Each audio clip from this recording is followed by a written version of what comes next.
छात्रों, कक्षा 10 हमारा व्रत चल रहा था। व्रत की पहली वीडियो तुम देख चुके, उसे तुमने ध्यान से देख लिया होगा।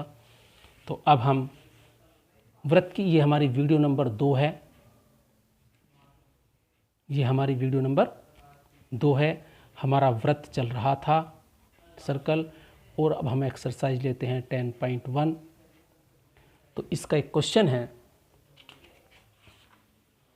पहला क्वेश्चन तो फिल इन द ब्लैंक्स है, वे आप पढ़ लेना। इसका एक क्वेश्चन है ये वाला,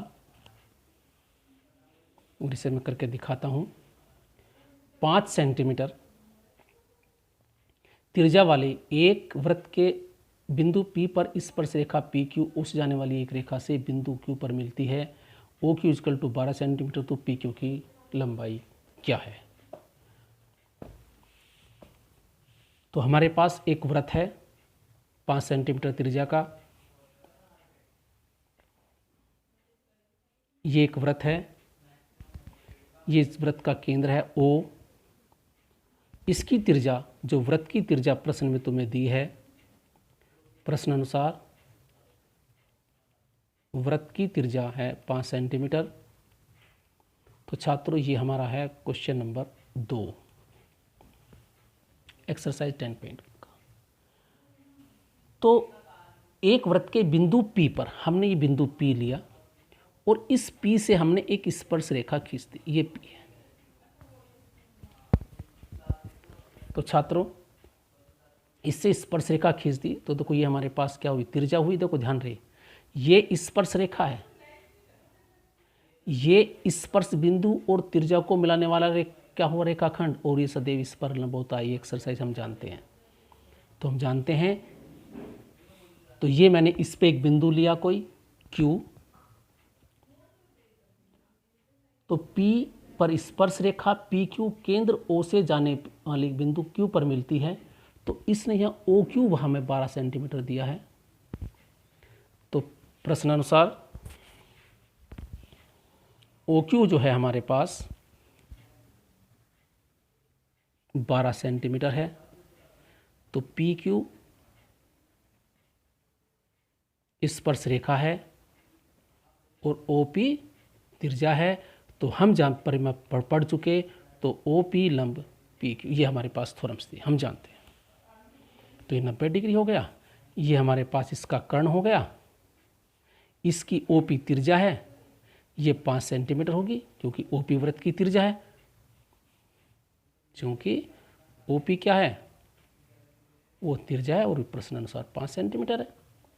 तो पाइथागोरस प्रमेय से PQ फाइंड कर सकते हैं। ये स्पर्श रेखा की लंबाई वो पूछ रहा है। तो पाइथागोरस प्रमेय यदि हम लगा दें, तो OQ square equal to OP square equal to PQ square. OQ 12 का स्क्वायर, OP 5 का square, PQ square 144 minus 25 PQ square, इधर लिखता हूँ मैं। तो PQ square equal to 144 minus 25, 119 बच गया PQ स्क्वायर। तो PQ इक्वल टू √1 119। तो इसमें हमारा आंसर जो है D पार्ट सही है, D खंड सही है। तो छात्रों, ये तो बिल्कुल उसी प्रमेय पर आधारित है, क्योंकि त्रिज्या स्पर्श रेखा पर लंब होती है। एक समकोण त्रिभुज बन गया। समकोण त्रिभुज में कर्ण का मान दिया है, ये त्रिज्या, ये लंब, एक तरीके से मान के चलो 5 है। तो ये वाली भुजा हम फाइंड कर सकते हैं पाइथागोरस प्रमेय से।